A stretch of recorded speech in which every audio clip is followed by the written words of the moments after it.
నమస్కారం, welcome to society TV news. ముందుగా headlines.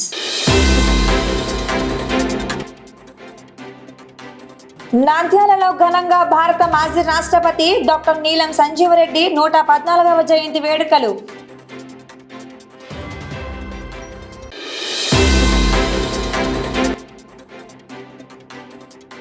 Nandyal జిల్లా నూతన జాయింట్ కలెక్టర్ గా బాధ్యతలు స్వీకరించిన సూరజ్ ధనుంజయ్ ఐఏఎస్.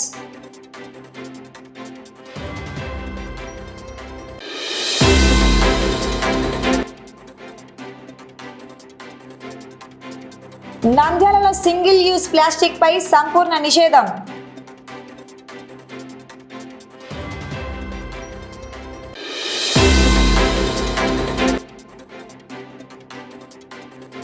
సిరివెల్ల మండలం గోవిందపల్లి మెట్ట వద్ద రోడ్డు ప్రమాదం, వ్యక్తికి గాయాలు.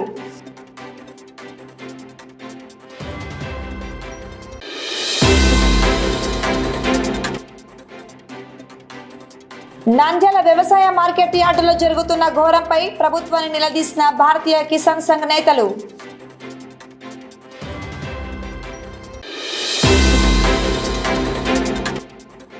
నంద్యాలలో కేసీ కెనాల్ అధికారుల ఘోర నిర్లక్ష్యం, విధులకు రాని అధికారులు. ఉదయం 11 దాటినా ఖాళీగా దర్శనమిస్తున్న సీట్లు, రైతుల తీవ్ర అవస్థలు. నిరాడంబర రాజకీయాలకు నిలువుటద్దం. ఆంధ్రప్రదేశ్ తొలి ముఖ్యమంత్రి, భారత మాజీ రాష్ట్రపతి డాక్టర్ నీలం సంజీవరెడ్డి 114వ జయంతి వేడుకలు నంద్యాలలో అత్యంత ఘనంగా జరిగాయి. నంది రైతు సమాఖ్య, మాతృభాష పరిరక్షణ సమితి, మిడ్ టౌన్ రోటరీ క్లబ్ సంయుక్త ఆధ్వర్యంలో పట్టణంలోని భారతీ సీడ్స్ కార్యాలయంలో ఈ కార్యక్రమాన్ని నిర్వహించారు. నంద్యాలలో ఏర్పాటు చేసిన డాక్టర్ నీలం సంజీవరెడ్డి జయంతి వేడుకల్లో పలువురు ప్రముఖులు, మేధావులు పాల్గొని ఆయన చిత్రపటానికి పుష్పాంజలి ఘటించి ఘన నివాళులు అర్పించారు. అనంతరం నీలం సంజీవరెడ్డి జీవిత విశేషాలు, ఆయన రాజకీయ నిరాడంబరత, నంద్యాల ప్రాంతంతో ఆయనకున్న అనుబంధంపై ప్రత్యేక చర్చ కార్యక్రమం నిర్వహించారు. ఈ కార్యక్రమానికి అధ్యక్షత వహించిన నంది రైతు సమైక్య గౌరవ సలహాదారులు డాక్టర్ రవీంద్రనాథ్, జాతీయ ఉపాధ్యాయ పరిషత్ రాష్ట్ర అధ్యక్షులు గునిశెట్టి శ్రీనివాసులు, డాక్టర్ కురుమేటి కిషోర్ కుమార్, మాతృభాష పరిరక్షణ సమితి కార్యదర్శి అన్నెం శ్రీనివాసరెడ్డి మాట్లాడుతూ శ్రీశైలం ప్రాజెక్టు నిర్మాణంలో క్రియాశీలక పాత్ర పోషించిన సంజీవారెడ్డి వ్యవసాయ, విద్యుత్ రంగాల అభివృద్ధికి ఎనలేని కృషి చేశారన్నారు. రాజకీయ పదవులు వ్యక్తిని గొప్పవాడిని చేయవని, ప్రజల గుండెల్లో నిలిచే సేవే నాయకుడిని మహానుభావుడిగా నిలబెడుతోందని, ఆ లక్షణాల సమాహారమే నీలం సంజీవారెడ్డి అని కొనియాడారు. ముఖ్య అతిథి డాక్టర్ నేట్ల మహేశ్వరారెడ్డి మాట్లాడుతూ దేశ అత్యున్నత పదవి అయిన రాష్ట్రపతి భవన్ వరకు ఎదిగిన, గ్రామీణ భారత ప్రయోజనాలను మరువని అరుదైన నాయకుడు సంజీవారెడ్డి అని, నంద్యాల ప్రాంత నీటి వనరుల పరిరక్షణపై ఆయనకున్న దూరదృష్టి అమోఘమని ప్రశంసించారు. ఈ కార్యక్రమంలో మిడ్ టౌన్ రోటరీ క్లబ్ అధ్యక్షులు కేశవమూర్తి, ఉగాది పురస్కార గ్రహీత డాక్టర్ రమణమూర్తి, ఉత్తమ ఉపాధ్యాయ అవార్డు గ్రహీత శేషఫని, సమైక్య ఉపాధ్యక్షులు చంద్రశేఖర్ రెడ్డి, నీలకంఠ మాచారి, మహమ్మద్ రఫీ, నరేంద్ర, మధుసూదనారెడ్డి, గునిశెట్టి శ్రీనివాసులు, డాక్టర్ నెట్ల మహేశ్వరారెడ్డి తదితరులు పాల్గొన్నారు. ఈరోజు నీలం సంజీవరెడ్డి 114వ జన్మదినం మనం జరుపుకుంటున్నాము. చాలా గొప్ప వ్యక్తి, మన దేశం గర్వించదగిన వ్యక్తి. ఆయన భారతరత్న ఇచ్చారు. మన అనంతపూర్ నివాసి, ఆయన నంద్యాలలో కూడా ఎంపీగా కూడా చేశారు. ఆయన ముఖ్యంగా ఏంటంటే శ్రీశైలం నేర్చి నెహ్రూ గారితో సంభాషించి ఆయన అనుమతి తీసుకొని దాన్ని వచ్చి ఎలక్ట్రిసిటీ ప్రాజెక్ట్ చేశాడు. దానివల్లనే మనం విద్యుత్ ఇక్కడ కానీ తెలంగాణ కానీ ప్రతి చోటికి మనం ఈరోజు ఇస్తూ విద్యుత్ రంగంలో బాగున్నాము అంటే సంజీవరెడ్డి యొక్క చలువే. అదే కాకుండా ఇక్కడ అభివృద్ధి కార్యక్రమాలకు ఆయన ఎంతో చేశారు. ఆంధ్రప్రదేశ్ ఏర్పడడానికి ముఖ్యంగా శ్రీబాగ్ ప్యాక్ట్ ఉడంబడికను ఫాలో అయింది ఆయనే. దాని ప్రకారం కర్నూలులో రాజధాని పెట్టి ప్రకాశం పంతుల్ని వచ్చి ఎంతో కాలం ఆయన సేవ చేశాడు. కాబట్టి ప్రకాశం పంతులు ముఖ్యమంత్రిగా ఉండడానికి ఆయనే కారకుడు. అటువంటి గొప్ప మహానుభావుడు రాష్ట్రపతి అయినాడు, స్పీకర్ అయినాడు. ఆయన యొక్క ఔచిత్యాన్ని గమనించి రాజకీయాల్లో ఉద్దడుడు. ఆయన చేసే గొప్ప ఇది ఏమంటే వెనక ఒక రైతుగా ఉపయోగపడాలని చెప్పి చరణ్ సింగ్‌ని వచ్చి ప్రధానమంత్రి చేశారు. చరణ్ సింగ్ వచ్చి మంచి రైతు. అటువంటి రైతుని వచ్చి ప్రధానమంత్రి చేసింది వీరే. అంటే దేశాన్ని ఎప్పుడు ఆలోచించి దేశ సౌభాగ్యాన్ని గురించి, దేశ అభివృద్ధిని గురించి, రైతు లేనిదే రాజ్యం లేదని, రైతుల యొక్క అభివృద్ధికి ఎక్కువ కృషి చేసే సంజీవ్ రెడ్డి గారిని మనం ఎంతో స్మరించుకోవాలి. మాజీ రాష్ట్రపతి నీలం సంజీవ్ రెడ్డి గారి జన్మదిన సందర్భంగా ఇక్కడ ఏర్పాటు చేసినటువంటి సమావేశానికి వచ్చేసిన అందరికీ కూడా నమస్కారములు. ఒక సామాన్యమైన రైతు కుటుంబం నుంచి అత్యున్నత పదవి అయినటువంటి దేశ రాష్ట్రపతి వరకు ఎదిగినటువంటి మహోన్నత వ్యక్తి. దేశం స్వాతంత్రం సిద్ధించిన తర్వాత ఆ దేశం యొక్క మౌలిక స్వరూపాన్ని మార్చినటువంటి ప్రముఖ నాయకుల్లో, మొదటి తరం నాయకుల్లో నీలం సంజీవ్ రెడ్డి గారు ఒకరని చెప్పొచ్చు. ఆయన చేయని పదవి లేదని చెప్తుంటారు. సమితి ప్రెసిడెంట్ నుంచి ఎమ్మెల్యే, అతి చిన్న వయసులో ముఖ్యమంత్రిగా ఎదిగారు. అలాగే ముఖ్యమంత్రి తర్వాత 2 సార్లు ముఖ్యమంత్రి అయిన తర్వాత ఆంధ్రప్రదేశ్కు లోక్సభ స్పీకర్గా, పార్లమెంట్ సభ్యుడిగా, మరి అలాగే రాష్ట్రపతిగా కూడా ఎన్నికయ్యారు. ఎలక్షన్స్ లేకుండా, అన్అపోజ్డ్గా, కంటెస్టింగ్ లేకుండా రాష్ట్రపతి అయినటువంటి 6వ రాష్ట్రపతి నీలం సంజీవ్ రెడ్డి గారు. ముఖ్యంగా ఆయన మన ఆంధ్రప్రదేశ్ చెందినవాడుగా, ముఖ్యంగా మన రాయలసీమ ప్రాంతంలో అనంతపురం జిల్లా వాడుగా మనకందరికీ గర్వకారణం. అటువంటి వ్యక్తిని స్మరించుకోవడం, ఇప్పటి తరం వారికి ఇలాంటి వ్యక్తులు ఉన్నారు అని తెలియపరచాలన్నటువంటి అవసరము, బాధ్యత ఇక్కడ ఉన్నటువంటి సీనియర్ నాయకులు కానీ, సంఘాలు కానీ అందరికీ ఉంది. 10 మందికి తెలియజేసి ఇప్పటి తరానికి అప్పటి నాయకులు ఇచ్చినటువంటి మార్గదర్శకత్వము, నీతి, నిజాయితీ, విలువలు వీటన్నిటిని కూడా తర్వాత తరాన్ని తెలుసుకునేటట్లుగా చేయడం అనేది ఒక మంచి మహత్కార్యము, యజ్ఞము.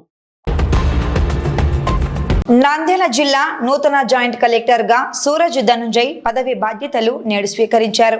కలెక్టరేట్ జేసీ ఛాంబర్లో శాస్త్రోక్తంగా పూజలు నిర్వహించి అధికారికంగా బాధ్యతలు చేపట్టిన నూతన జేసీకి జిల్లా అధికారులు, కలెక్టరేట్ సిబ్బంది ఘనంగా శుభాకాంక్షలు తెలిపారు. జిల్లాలో ప్రభుత్వ అభివృద్ధి కార్యక్రమాలు, ప్రజా సమస్యల పరిష్కారంపై అధికారులతో నూతన జేసీ తొలి సమీక్ష నిర్వహించారు. ప్రజలకు పారదర్శకమైన, సమర్థవంతమైన పరిపాలన అందించేందుకు అధికారులు సమన్వయంతో పనిచేయాలని ఆదేశించారు. ఈ సందర్భంగా జాయింట్ కలెక్టర్ మాట్లాడుతూ నంద్యాల జిల్లా ప్రజలకు పారదర్శకమైన, అత్యంత సమర్థవంతమైన పరిపాలన అందించడమే తమ ప్రధాన లక్ష్యమని స్పష్టం చేశారు.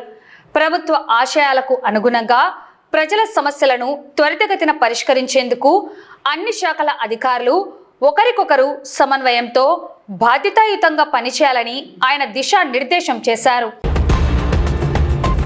నంద్యాల మున్సిపాలిటీ పరిధిలో పర్యావరణ పరిరక్షణకు అధికారులు కీలక అడుగు వేశారు. పట్టణంలోని సింగిల్ యూజ్ ప్లాస్టిక్ ను పూర్తిగా నిషేధిస్తున్నట్లు మున్సిపల్ కమిషనర్ శేషన్న ప్రకటించారు. ప్లాస్టిక్ రహిత నంద్యాల నిర్మాణానికి వ్యాపారులు, ప్రజలు సహకరించాలని ఆయన కోరారు.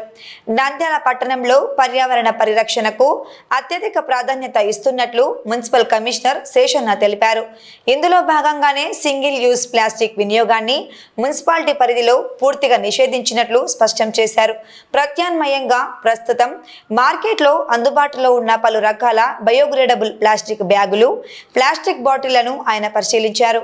నంద్యాల పట్టణంలోని వ్యాపార సంఘాల ప్రతినిధులతో ప్రత్యేకంగా సమావేశమైన కమిషనర్ బయోగ్రేడబుల్ ప్లాస్టిక్ వినియోగం వల్ల కలిగే ప్రయోజనాలను వారికి ప్రయోగాత్మకంగా వివరించారు. భూమిలో సులభంగా కలిసిపోయే ఇలాంటి పర్యావరణహిత ఉత్పత్తులను మాత్రమే వ్యాపారులు వాడాలని సూచించారు. నంద్యాలలో సింగిల్ యూజ్ ప్లాస్టిక్ నిషేధాన్ని ప్రతి ఒక్కరూ తప్పనిసరిగా పాటించాలని, నిబంధనలు ఉల్లంఘించి ప్లాస్టిక్ వాడితే కఠిన చర్యలు ఉంటాయని కమిషనర్ శేషన్న హెచ్చరించారు. అందులో భాగంగానే గత సంవత్సరం ఆగస్టు, సెప్టెంబరు మాసాలు అనుకున్నాం. ప్రత్యేకంగా ఈ యొక్క సింగిల్ యూజ్ ప్లాస్టిక్ ఏదైతే ఉందో 20 మైక్రాన్స్ లోపల ఏదైతుందో దాన్ని కంప్లీట్గా రిస్ట్రిక్టెడ్ అనేసి అన్నారు. వాళ్ళ స్లో ఎడ్యుకేట్ చేయండి అనేసి అన్నారు. మేము చాలా కాలం నుంచి ఇక్కడ ఉండండి, ఏ రూపంలో ఉంటే కూడా ప్లాస్టిక్ బ్యాన్ అనేసి కార్యక్రమంలోకి వచ్చాం. అందులో భాగంగానే ప్రజలందరికీ కూడా, ప్రజలకు, దుకాణదారులకు, అలాగే హోల్సేల్ ఎవరైతే ఉన్నారో అమ్మేవాళ్ళు, కొనేవాళ్ళు, వాడేవాళ్ళు అందరికి సంబంధించి కూడా అవగాహన కల్పిస్తున్నాం. వాళ్ళకి ఎంత అవగాహన కావాలంటే అంత ఇస్తాం. ఏం కావాలంటే వాళ్ళకి అందుబాటులో పెట్టడానికి ఉన్నాం. అందులో భాగంగానే ఈరోజు ఆల్టర్నేటివ్ గురించి కూడా ఒకటి మేము ఆలోచన చేసి ఈరోజు మనం సాయి బయోడిగ్రేడబుల్ ప్లాస్టిక్ సంబంధించిన వాళ్ళు వచ్చారు. సో వాళ్ళ యొక్క సమక్షంలోనే లోకల్ ఉన్నటువంటి ప్రెసిడెంట్ గారు శ్రీ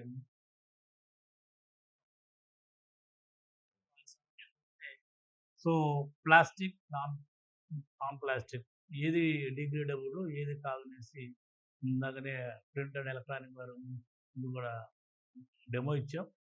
సో వారు కూడా అందరూ అంటే ప్లాస్టిక్ ఏది కాదు అనేటువంటి విషయంలో ఎవరికైతే ఏం డౌట్స్ ఏమి లేవు కానీ బట్ ఏంటంటే యూసేజ్ చేసేటువంటి క్రమంలో ఉన్నటువంటి స్టాక్ విషయంలో ప్లస్ లభ్యత ఎంత ఉంటుంది అనేది ఆ సంగతుల గురించి అందరికీ డౌట్స్ ఉంటాయి. ప్లస్ కాస్ట్ ఎఫెక్టివ్ గురించి కూడా ఉంటాయి.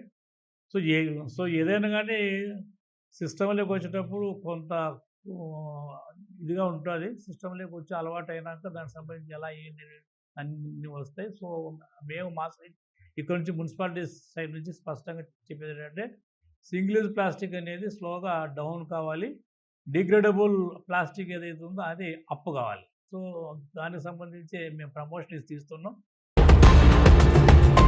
ఆళ్లగడ్డ నియోజకవర్గంలోని సిరివెల్ల మండలం గోవిందపల్లి మెట్ట వద్ద రోడ్డు ప్రమాదం చోటు చేసుకుంది.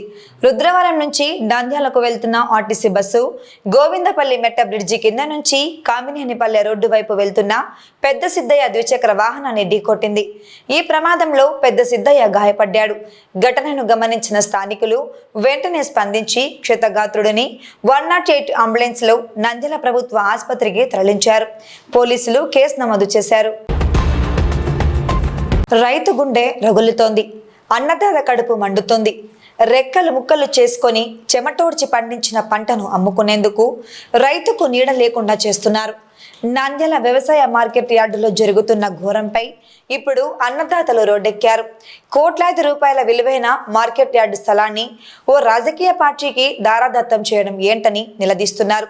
భారతీయ కిసాన్ సంఘ్ నేతలు నేడు క్షేత్రస్థాయిలో పర్యటించి పాలకుల తీరుపై నిప్పులు చెరిగారు. రైతే రాజు అన్నారు, వ్యవసాయమే దండగ కాదు పండగ అన్నారు. కానీ క్షేత్రస్థాయిలో జరుగుతున్నది ఏంటి? నంద్యాల నూనెపల్లె వ్యవసాయ మార్కెట్ యార్డులో రైతులకు చెందాల్సిన కోట్లాది రూపాయల విలువైన స్థలాన్ని ఓ రాజకీయ పార్టీ కార్యాలయానికి ఎలా అప్పగిస్తారు? ఇది అన్యాయం కాదా?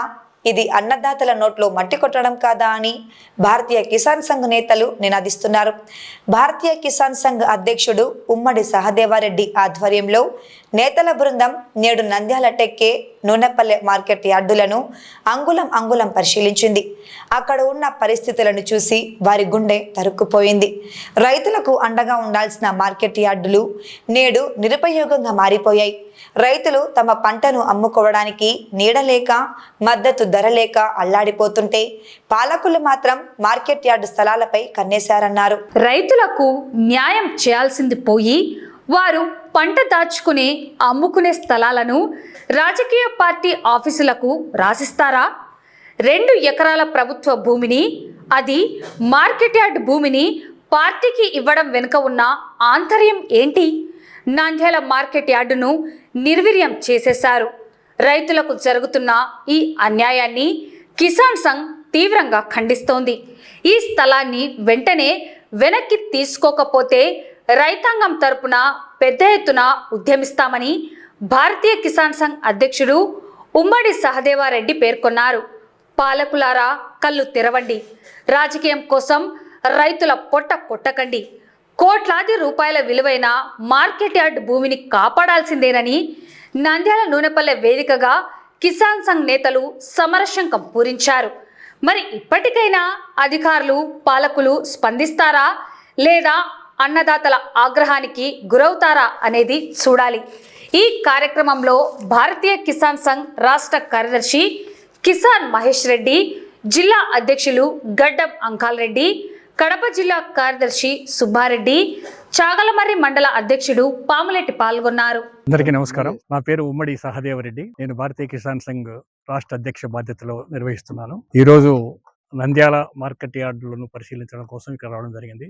కారణం ఏంటంటే, నంద్యాల మార్కెట్ యార్డులో ఒక భాగమైనటువంటి నూనెపల్లె మార్కెట్ యార్డులో 2 ఎకరాలు ఒక ప్రైవేట్ రాజకీయ పార్టీకి దారదత్తం చేయడం జరిగింది. ఈ విధంగా దారదత్తం చేయడం అనేది చాలా అన్యాయమైనటువంటి పరిస్థితి. దీన్ని మేము ఖచ్చితంగా నిరోధించాలనేటువంటి ఉద్దేశంతో మేము ఇక్కడ విజిట్ చేయడం జరిగింది. ఇది ఎంతవరకు ఉపయోగపడుతుంది ఈ మార్కెట్ యార్డు? ఎందుకు దీన్ని ఉపయోగించలేకపోతున్నారు? ఎంత నిరుపయోగంగా ఉంది? రైతులకు ఏ విధంగా సహాయం చేయలేకపోతున్నారు? చేసే అవకాశాలు ఎంతవరకు ఉన్నాయి అనేది పరిశీలించి దీని మీద ఈరోజు నంద్యాల జరిగింది, రేపు కర్నూలులో జరుగుతుంది, ఇంకో రోజు ఇంకో ఊరిలో జరుగుతుంది. కాబట్టి మార్కెట్ యార్డులను రక్షించాల్సినటువంటి బాధ్యత ఎవరికీ లేదు, కేవలం రైతులకు మాత్రమే ఉంది. ఎందుకంటే రైతుల కోసం పుట్టినటువంటిదే మార్కెట్ యార్డు. రైతుల ప్రయోజనాలను కాపాడడం కోసమే మార్కెట్ యార్డు ఉంది. కాబట్టి రైతులు తమ సమస్యలను పరిష్కరించుకోవడం కోసం ప్రభుత్వంతో పోరాటం చేయాల్సినటువంటి పరిస్థితి వచ్చింది ఈ రోజుల్లో. ఎందుకంటే గిట్టుబాటు ధర లేదు, సరైనటువంటి కొనుగోలు కేంద్రాలు ఏర్పాటు చేయడం లేదు, సరైనటువంటి పద్ధతిలో మెయింటెనెన్స్ లేదు. ఇవన్నీ దృష్టిలో పెట్టుకుంటే రైతులు చాలా సమస్యలు ఎదుర్కొంటున్నారు. అటువంటి పరిస్థితుల్లో అవకాశం ఉన్నటువంటి జిల్లా హెడ్ క్వార్టర్, ఇది నంద్యాల జిల్లా హెడ్ క్వార్టర్లో టెక్కీలో 15.5 ఎకరా, ఇక్కడ 8.5 ఎకరా, దగ్గర దగ్గర కొన్ని వందల కోట్ల విలువ చేసేటువంటి ప్రాపర్టీ ఇది. ఈ ప్రాపర్టీని సద్వినియోగం చేసుకోకుండా ఇప్పుడు మేము టెక్కీ చూసి వచ్చాం. టెక్కీలో ఒక రైతు కూడా కనీసం దాన్ని ఉపయోగించుకోవడం లేదు. కేవలం అన్ని బాడెక్కిచ్చారు. రకరకాల వ్యక్తులకు బాడిగలు ఇచ్చుకుంటూ పోయారు. అంటే బాడిగలు మాత్రమే వసూలు చేయడానికే మార్కెట్ యార్డ్ ఉందా అనేటువంటి పరిస్థితి అక్కడ కనపడుతుంది. అక్కడక్కడ అడప ఏదో మొక్కజొన్న పెంచుకుంటున్నారు. తర్వాత ఒక 2 పెద్ద కేంద్రాలు, 2 పెద్ద గోడౌన్లు ఈవీఎంలు స్టాక్ పెట్టుకోవడానికి ఇచ్చారు. అంటే ఈవీఎంల స్టాకుల కోసము, లేకపోతే ఫ్రిడ్జ్లు అమ్ముకోవడానికి, లేకపోతే ఇంకోటి చేసుకోవడానికి మాత్రమే ఇస్తున్నారు తప్ప రైతులకు పరంగా ఉపయోగపడేది ఒకటి చూసాం, ఏదో ట్రాక్టర్ రిపేర్ ఏదో ఒకటి కనపడింది, స్ప్రేయర్లు అట్లా. అవి తప్ప ఎక్కడ కూడా రైతులకు ఉపయోగపడేటువంటిది టెక్కే మార్కెట్ యార్డ్లో కనపడలేదు. ఇక్కడ చూస్తామా, ఇక్కడ కేవలం బర్రెల సంత తప్ప వేరే ఏమీ ఉపయోగించలేదు దీన్ని. మరి ఇన్ని వేల లక్షల కోట్ల రూపాయలు ఖర్చు పెట్టినటువంటి వ్యవస్థను చూస్తే మరి దీన్ని ఎలా ఉపయోగించుకోవాలి? ఇవాళ రైతులు ఆరబోసుకోవడానికి మార్కెట్ యార్డులు లేక, డ్రై యార్డులు లేక రోడ్ల మీద ఆరబోసుకుంటుంటే, చాగలమర్రి మండలంలో రోడ్ల మీద ఆరబోస్తే మిమ్మల్ని అరెస్ట్ చేస్తామని ఎస్ఐ పోలీసులు స్టేషన్కి తీసుకుపోతున్నారు రైతులను. వాళ్ళు ఎక్కడ ఆరబోసుకోవాలి? అమ్ముకోవడామా? ధర లేదు. స్టాక్ పెట్టుకుందామా? మార్కెట్ యార్డ్లో గోడౌన్ లేవు. ప్రైవేట్ గోడౌన్లో పెట్టుకున్నామా? వాడు నెలకు 150, 200, 300 వేస్తాడు. హమాలీ ఛార్జీలు ఉంటాయి అక్కడ. అదే ప్రైవేట్ గోడౌన్ కాకుండా మార్కెట్ యార్డ్ ఇక్కడ పెట్టుకున్నారనుకోండి, ఫ్రీగా ఉండేటివి. మన పెద్దలు పూర్వీకులు ఇంతమంది ఎంతో కష్టపడి కట్టింటారు ఆ రోజుల్లో. ఇవన్నీ కూడా ఎంత నిరుపయోగం ఉంటాయి చూడండి. ఇవి మెయింటైన్ చేయడానికి డబ్బులు లేకనా, లేకపోతే ఎందుకు? మరి మార్కెట్ యార్డు సెస్ వసూలు చేస్తారు, మీకు తెలుసో లేదో. ఊర్లో నుంచి ఏదైనా వ్యాపారం రైతు అమ్ముకుంటే రైతు సెస్ కట్టాలా? అయితే రైతు కట్టడు, రైతు పేరు మీద వ్యాపారస్తులు కడతాడు. అంటే రైతు దగ్గర నుంచి వసూలు చేస్తేనే కదా వాడు కట్టేది, లేకపోతే వాడు లాభం ఎందుకు పోగొట్టుకుంటాడు? నేను డబ్బులు కట్టాలా మార్కెట్కి అంటాడు. ఊరి బయటికి పోతేనే విజిల్ వేస్తేనే వాడు చెస్ రాయాలి. రాస్తున్నారా లేదా తెలియదు. అది రాసిన డబ్బంతా కూడా మార్కెట్ యార్డ్కే వస్తుంది. దాన్ని కేవలం రైతుల ప్రయోజనాల కోసమే ఖర్చు పెట్టాలి. మరి జిల్లా హెడ్ క్వార్టర్ ఇది నంద్యాలలో, ఇంత పెద్ద భూ వ్యవస్థ ఉన్నటువంటి, అంటే 8.5 ఎకరా ఇక్కడ, 12.5 ఎకరా అక్కడ, అంటే 15 ఎకరాలు అక్కడ, అంటే దగ్గర 25 ఎకరాలు భూమి హార్ట్ ఆఫ్ ది సిటీలో ఉన్నదాన్ని ఉపయోగించుకునే విధానంలో, రైతులకు ఉపయోగపడే విధానంలో చేయకపోవడం వల్ల చాలా జరుగుతుంది. కాబట్టి దీన్ని మేము ఖచ్చితంగా ఎదుర్కోవాలనేటువంటి ఆలోచన. అంటే దీన్ని ఉపయోగంలోకి తీసుకురావాలనేది మా ఆందోళన. మొదటి కార్యక్రమం. రెండో కార్యక్రమము, రాజకీయ పార్టీకి 2 ఎకరాలు ఇస్తే 33 సంవత్సరాలంటే అది 30 ఏళ్ళు కాదు కదా, 100 ఏళ్ళైనా 200 ఏళ్ళైనా అది ఇంకా దాన్ని ఎవరు కదిలించలేరు. ఒక్కసారి వచ్చి ఆక్యుపై చేసుకున్న తర్వాత ఎవరైనా సరే, ఏ పార్టీ అయినా కావచ్చు, అది సులభంగా కదిలించలేరు. అటువంటి పరిస్థితుల్లో ఉన్న భూమిని పోగొట్టుకునేటువంటిది ఎందుకు? లేదు, నీకు ఇది నిరుపయోగం అనిపించింది, ఇది అమ్మితే కొన్ని 100 కోట్లు వస్తుంది, ఈ 100 కోట్లు తీసుకుపోయి ఊరి బయట బ్రహ్మాండంగా మార్కెట్ యార్డు కట్టు, రైతులంతా ఉపయోగించుకుంటారు. మండలానికి ఒకటి కట్టు, మండలానికి ఒక పెద్ద యార్డు కట్టు. రోడ్ల మీద ఆరబోసుకునే బదులు అక్కడ ఆరబోసుకుంటారు కదా. ఎక్కడ కావాలంటే అక్కడ 10 లక్షలతో ఎకరాలు కొంటే ఎన్ని ఎకరాలు కొనకూడదు? ఈ మార్కెట్ యార్డు 2 అమ్మేస్తే ఎన్ని ఎకరాలు కొనకూడదు? 800 ఎకరాలు కొనవచ్చు. మొత్తం జిల్లా అంతా కూడా నీకు డ్రై యార్డులు కట్టచ్చు, అంత అవకాశం ఉంది. ఇట్లాంటి విలువైన భూములను, మార్కెట్ యార్డులు కేవలం రైతుల కోసం ఉండే భూములను రాజకీయ పార్టీల అవసరాల కోసం ఇవ్వడం అనేది మేము పూర్తిగా వ్యతిరేకిస్తుంది భారతీయ కిసాన్ సంఘ్. కాబట్టి దీని మీద మేము ఖచ్చితంగా పోరాటం చేస్తాం. దీన్ని ఆపు చేయడం కోసం మేము ఆల్రెడీ ఇప్పటికే కలెక్టర్ గారికి, ప్రిన్సిపల్ సెక్రటరీ గారికి, చీఫ్ మినిస్టర్కు అందరికీ కూడా ఉత్తరాలు రాయడం జరిగింది. దీన్ని తొందరలో ఆఫ్ చేయాలా. 207 జీవో ప్రకారం ఇచ్చారు ఏప్రిల్ 1వ తారీఖున. అది ఎవరికి తెలియదు, తర్వాత మాకు తెలిసిన తర్వాత మేము దాన్ని ఇవ్వచ్చు. రాజకీయ పార్టీలకు ఎకరా కానీ, ఎకరన్నర కానీ, 2 ఎకరాలు ఇవ్వమని ఉంది చట్టం. ఎక్కడ ఇవ్వమనింది? ప్రభుత్వం ఇచ్చుకో, లేదా కొని ఇవ్వు, ప్రభుత్వం భూసేకరణ చేసి ఇవ్వు కావాలంటే. అంతేకాని ఉన్న మార్కెట్ యార్డును హార్ట్ ఆఫ్ ది సిటీలో ఇవ్వటం అనేది మేము పూర్తిగా వ్యతిరేకిస్తున్నాం. కాబట్టి దీని మీద మేము కార్యాచరణ కూడా నిర్ణయించుకున్నాం. ఖచ్చితంగా నంద్యాల జిల్లాలో ఉన్నటువంటి రైతాంగం అంతా కూడా దీన్ని వ్యతిరేకిస్తూ ఉంది. ఇప్పటికే మా కార్యకర్తలందరూ కూడా గ్రామాల్లో ప్రచారం చేస్తున్నారు.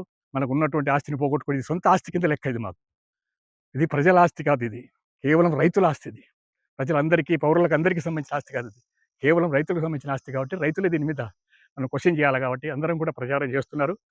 త్వరలోనే అంటే జూన్ 10వ తారీఖున మేము పెద్ద ఎత్తున నంద్యాలలో దీన్ని ఆపు చేయడం కోసం పెద్ద ధర్నా కానీ ర్యాలీ కానీ చేయాలనేటువంటి ఒక నిర్ణయం తీసుకోవడం జరిగింది. ఈ కార్యక్రమాన్ని ముందుకు తీసుకెళ్ళడానికి మా కార్యకర్తలందరూ కూడా చాలా ఇదిగా ఉన్నారు కాబట్టి మేము దయచేసి ప్రభుత్వాన్ని కోరేది ఏంటంటే వెంటనే జూన్ 10వ తేదీ లోపల ఈ కార్యక్రమం చేయకముందే దయచేసి దీన్ని విత్డ్రా చేసుకోవాలని చెప్పి ప్రభుత్వానికి ప్రత్యేకంగా విజ్ఞప్తి చేయడం జరుగుతుంది. ముఖ్యమంత్రి గారికి అయితేనేమి, తర్వాత లోకేష్ బాబు గారికి అయితేనేమి, పవన్ కళ్యాణ్ గారికి అయితేనేమి, నాదెండ్ల మనోహర్ గారికి, ముఖ్యంగా ఆయన సివిల్ సప్లైస్ మార్కెటింగ్ శాఖ మంత్రి కాబట్టి వారికి అయితేనేమి, అచ్చెన్నాయుడు గారికి అయితేనేమి, వీళ్ళందరికీ మేము విజ్ఞప్తి చేసేది అంటే రాజకీయ పార్టీలు ఈరోజు మీరు ఇచ్చారు, రేపు ఇంకొకరు ఇస్తారు, ఎక్కడ కూడా భూములు మిగలవు. కాబట్టి ఇది ఇవ్వద్దు, మీరు ఇచ్చుకోండి, ఎక్కడైనా కానీ పార్టీకి ఇచ్చుకోండి, కానీ మార్కెట్ యార్డ్ భూములు ఇవ్వద్దు అనేది మా యొక్క ప్రత్యేకమైన విజ్ఞప్తి చేస్తున్నాం. నంద్యాల జిల్లా కేంద్రంలో ఉన్న కేసీ కెనాల్ డివిజన్ కార్యాలయంలో అధికారుల నిర్లక్ష్యం పతాక స్థాయికి చేరింది. రైతుల సమస్యలను పరిష్కరించాల్సిన అధికారులే సీట్లలో లేకపోవడంతో ప్రజా సంఘాల నేతలు తీవ్ర ఆగ్రహం వ్యక్తం చేస్తున్నారు. నంద్యాల డివిజన్ కేసీ కెనాల్ కార్యాలయంలో మంగళవారం ఉదయం 11 గంటలు దాటినా కూడా సంబంధిత ఎగ్జిక్యూటివ్ ఇంజనీర్ ప్రతాప్, అలాగే కింది స్థాయి అధికారులు, సిబ్బంది విధులకు హాజరు కాలేదు. నంద్యాల డివిజన్ పరిధిలోని వివిధ మండలాల నుండి రైతులు సాగునీటి సమస్యలపై కార్యాలయానికి వచ్చి అధికారుల కోసం గంటల తరబడి వేచి చూడాల్సిన పరిస్థితి ఏర్పడింది. అధికారుల గైరు హాజరుపై ప్రజా సంఘాల నేతలు తీవ్రంగా ఖండించారు. ఈఈ ప్రతాప్ గురించి అక్కడి అటెండర్ను వాకాబు చేయగా అతను అత్యంత నిర్లక్ష్యంగా సమాధానం చెప్పడం గమనార్హం. ఈఈ గారు ఆఫీస్కు రాకుండానే అటు నుంచి అటే క్యాంపులకు వెళ్తారు. ఏవైనా సమస్యలు ఉంటే నాకే చెప్పండి అంటూ అటెండర్ సమాధానం ఇవ్వడంపై ప్రజా సంఘాల నేతలు, రైతులు తీవ్ర అసహనం వ్యక్తం చేశారు. మరో ఆసక్తికరమైన విషయం ఏమిటంటే కార్యాలయం ముందే ఈఈ ప్రభుత్వ వాహనం నిలబడి ఉంది. ఆ వాహనాన్ని వదిలేసి ప్రైవేట్ వాహనంలో క్యాంపులకు వెళ్లడం వెనుక ఉన్న ఆంతర్యం ఏమిటని వారు ప్రశ్నిస్తున్నారు. రైతుల సమస్యలను గాలికొదిలేసి విధులకు యగనామం పెడుతున్న ఇటువంటి నిర్లక్ష్యపు అధికారులపై నంద్యాల జిల్లా కలెక్టర్ తక్షణమే స్పందించి చర్యలు తీసుకోవాలని ప్రజా సంఘాల ప్రతినిధులు మరియు రైతులు గట్టిగా డిమాండ్ చేస్తున్నారు. నంద్యాల పట్టణంలో ఉన్నటువంటి కేసీ కెనాల్ ఆఫీస్ నందు ఉదయం 11:30 అవుతున్నా కూడా ఇక్కడికి ఎటువంటి అధికారులు రాకపోవడము చాలా దుర్మార్గం. ముఖ్యంగా ఎన్నో దూర ప్రయాణాల నుంచి, పల్లెటూర్ల నుంచి ఎంతమంది రైతులు, అదేవిధంగా కేసీ కెనాల్ ఆనకట్ట కానుకున్నటువంటి రైతులు ఉన్నటువంటి చాలా మంది వస్తుంటారు. అటువంటి తరుణంలో, ఈ ఎండాకాల తరుణంలో కేవలం వాళ్ళు ఈరోజు 11:30 అవుతున్నా కూడా కేసీ కెనాల్ ఆఫీస్ నందు అధికారులు రాకపోవడము పూర్తి స్థాయిలో మేము ఖండిస్తా ఉన్నాం. ఏదైతే జిల్లా కలెక్టర్ గారు విధులకు నిర్లక్ష్యం వహిస్తున్నటువంటి కేసీ కెనాల్ అధికారులను పై వెంటనే చర్యలు తీసుకోవాలని చెప్పి, ఏదైతే దూర ప్రాంతాల నుంచి వచ్చే రైతులకు అధికారులు సక్రమంగా ఉండి పనిచేస్తేనే వాళ్ళకు 3 పూటల నోట్లోకి అన్నం పోయే అవకాశం ఉంది. కానీ ఈ రోజు అధికారులు రాకపోవడము 11:30 అవుతున్నా చాలా సిగ్గుచేటని తెలియజేస్తా ఉన్నాం. ఇటువంటి అధికారులను వెంటనే చర్యలు తీసుకోవాలని చెప్పి మేము డెమోక్రటిక్ విద్యార్థి యువజన ప్రజా సంఘాలుగా తెలియజేస్తా ఉన్నాం. ఈ రోజు నంద్యాల జిల్లా పట్టణ కేంద్రమైనటువంటి కేసీ కెనాల్ ఆఫీస్ నందు ఇంకా ఈఈ గారు ఇక్కడికి ఇంకా ఆఫీసు విధులకు రాకపోవడం ఇంత లేటుకు కారణమైనటువంటి విషయాన్ని ప్రజలకు మీడియా ద్వారా తెలియపరుస్తా ఉన్నాం. మరి ప్రభుత్వ రంగంలో పనిచేస్తున్న అధికారులు, జిల్లా అధికారులు ఇంత ఆలస్యత్వం వహించి ప్రజలకు అందుబాటులో ఉండకుండా తమ సొంత పనులు చూసుకుంటే, ఇక ప్రభుత్వ ఇక్కడ లోపల ఉన్నటువంటి అటెండర్ చెప్తున్నాడు, సారు రాలేదు, ఆయన సొంత బండి మీద విలేజ్లకు వెళ్ళి, గ్రామాలకు వెళ్ళి ఏదో తరచూ తను పోయేటువంటి వ్యవహారాలలో అక్కడ చూసుకుంటుంటాడని చెప్పాడు. కానీ ప్రభుత్వ సంఘం సంబంధించిన వెహికల్ ఇక్కడే ఉంది. ఈ వెహికల్ ఎక్కడ కానీ ఆయన ఉపయోగించుకొని పోవాల్సిన బాధ్యత ఆయన పైన ఉంది. కాబట్టి ప్రజలకు, మీడియా రంగానికి, కలెక్టర్ గారు వీళ్ళందరికీ సమాధానం చెప్పాల్సిన బాధ్యత వీళ్ళపైన ఎంత. వార్తలు ముగించే ముందు ముఖ్యాంశాలు మరోసారి.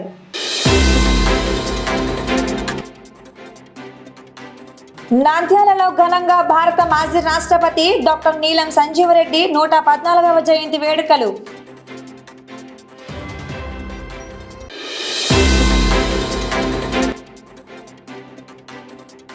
నంద్యాల జిల్లా నూతన జాయింట్ కలెక్టర్ గా బాధ్యతలు స్వీకరించిన సూరజ్ ధనుంజయ్ ఐఏఎస్.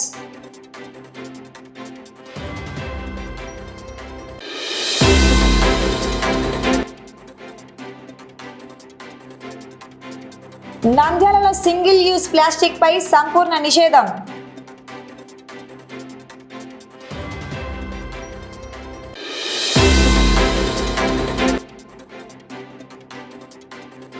సిరివెల్ల మండలం గోవిందపల్లి మెట్ట వద్ద రోడ్డు ప్రమాదం, వ్యక్తికి గాయాలు.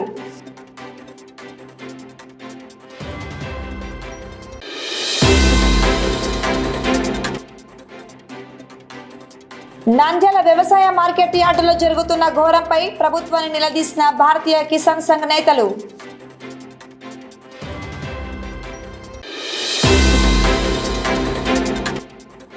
నంద్యాలలో కేసీ కెనాల్ అధికారుల ఘోర నిర్లక్ష్యం, విధులకు రాని అధికారులు.